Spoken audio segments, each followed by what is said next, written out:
बुधानिया जी, आपका टाइम भी 5 मिनट है। Sir thank you. सर आज इस बिल को लेकर आए हैं।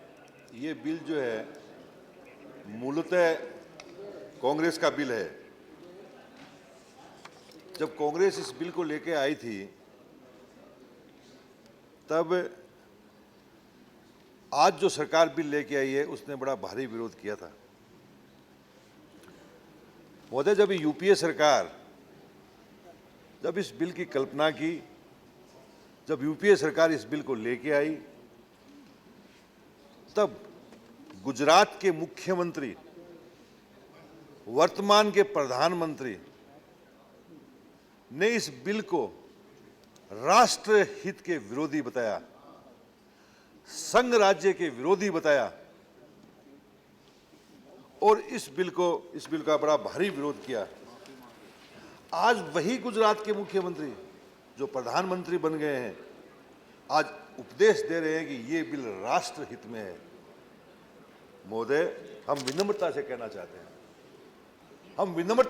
चाहते हैं कि इस बिल के विरोध करने वाले प्रधानमंत्री हमारी सदन में आए और आकर के इस देश से माफी मांगे। यदि उनमें यह साहस नहीं है तो जेटली साहब, हम आपसे भी काम चला लेंगे। आप हमारे सदन के नेता हैं, आप बड़े सीनियर नेता हैं, आप भी मांगेंगे तो हम मान लेंगे, पूरा देश मान लेगा। महोदय, कांग्रेस पार्टी की कई चिंताएं थी इस बिल को लेकर के, कई सुझाव थे कांग्रेस पार्टी के।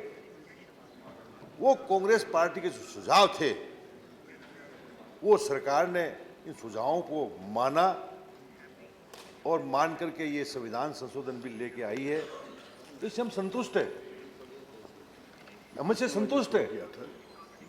महोदय, मैं ये बताना चाहता हूं कि कांग्रेस पार्टी हमेशा देश के कल्याण के लिए और देश की प्रगति के लिए हमेशा काम करती रही है।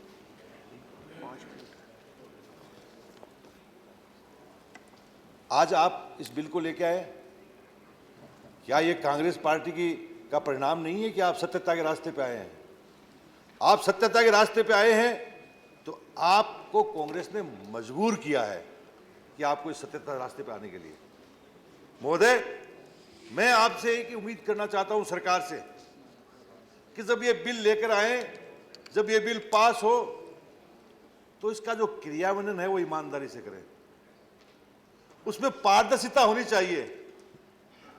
यदि उसमें ईमानदारी नहीं होगी, उसमें पारदर्शिता नहीं होगी, यदि सदन को साथ लेके नहीं चले, तो महोदय मैं ये बताना चाहता हूं कि कांग्रेस पार्टी सही रास्ते पे लाने का काम फिर करेगी सही रास्ते पे लाने का काम। आज मेरे दिल में एक शंका है, मेरे दिल में एक प्रश्न है कि 4 साल तक इस बिल का विरोध किया, भारी विरोध किया, और आज जेटली जी कहते हैं कि इस बिल के पास होने से 1.5 से 2% जीडीपी बढ़ेगा देश का।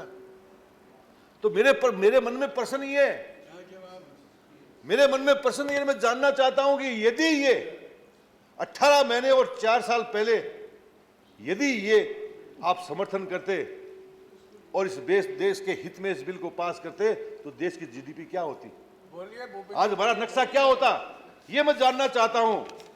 महोदय, कुछ और भी बहुत सी चीजें मेरे दिमाग में, मैं टेक्निकल चीजों में जाना नहीं चाहता क्योंकि मेरे पास समय बहुत कम है, लेकिन मेरे दिल में है कि मैं एक छोटे से गांव और कस्बे से आया हूं।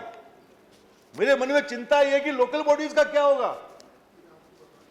आपने कोई प्रावधान नहीं किया, आपने कोई चीज सामने जो स्पष्ट नहीं की। लोकल बॉडी जो ऑक्ट्राय जो लेते हैं वो ऑक्ट्राय अब जीएसटी में आ जाएगा, तो वो उनकी भरपाई कौन करेगा? आप कहेंगे तो स्टेट करेगा, लेकिन स्टेट ईमानदारी से करेगा इसका कोई जिक्र नहीं है। और क्यों करेगा ईमानदारी से? जहां स्टेट के अंदर जो है पॉलिटिकल पार्टी, जिस पार्टी की सरकार है, लोकल बॉडी में उनके खिलाफ की सरकार है, तो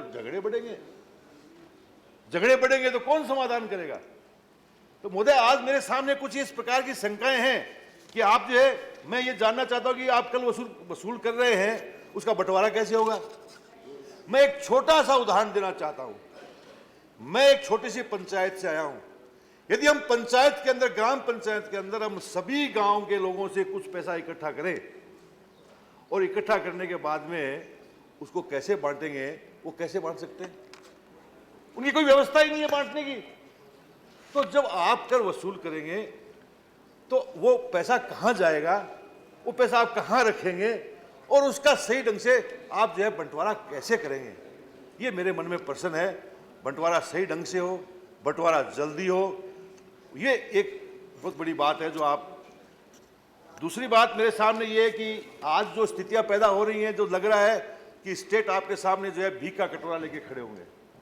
देश में कोई आपदा आ गई, देश में जो है प्राकृतिक आपदा आएगी तो क्या करेंगे, उन प्रदेशों की कैसे मदद होगी, ये आपको बताना चाहिए। महोदय, आज मैं अंत में, क्योंकि आपने मेरी घंटी बजाई है, लेकिन मेरे मन में एक बात है, क्योंकि आपका डेप्यूटी लीडर को बोलना है, आपका पार्टी का डेप्यूटी लीडर को भी आप बोलना मेरे है। पुराने साथी हैं, मैं आपका आदर करता हूं। नहीं, आप जब चेयर में बैठता हूं तो भूल जाइए वो सब। सर, आज देश जानना चाहता है कि आप जो है कर की मानक दर क्या रखेंगे, ये सबसे बड़ा प्रश्न है। और आपके विशेषज्ञों ने भी, आर्थिक सलाहकार आपके मुख्य, उन्होंने भी जो है कुछ बातें अपनी रखी है। लेकिन आपने भी जो है हाउस के बाहर कुछ बातें हमने आपसे सुनी है, अखबारों से हमने सुनी है कि आप 18% रखने वाले हैं। यदि आप 18% रखने वाले हैं तो मैं समझता हूं कि ये देश के साथ शायद कुछ न्याय होगा।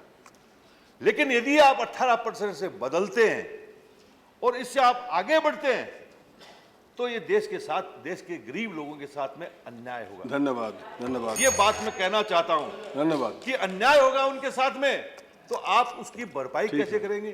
समाप्त आज देश में टैक्स कौन देता है? आज देश में गरीब आदमी टैक्स देता है, मध्यम वर्ग का टैक्स देता है।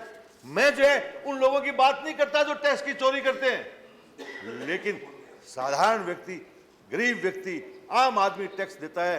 वो जो टैक्स देता है तो आज वो आपसे कुछ उम्मीद भी चाहता है।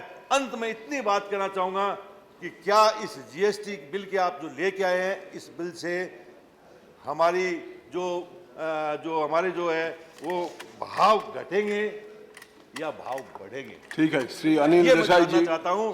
और जो श्री अनिल बातें देसाई। कांग्रेस पार्टी ने रखी, जो बातें हमारे युवा नेता राहुल गांधी ने रखी, उन बातों पे आपने विचार किया और एक सर्वसम्मति बना करके बिल लेके आए।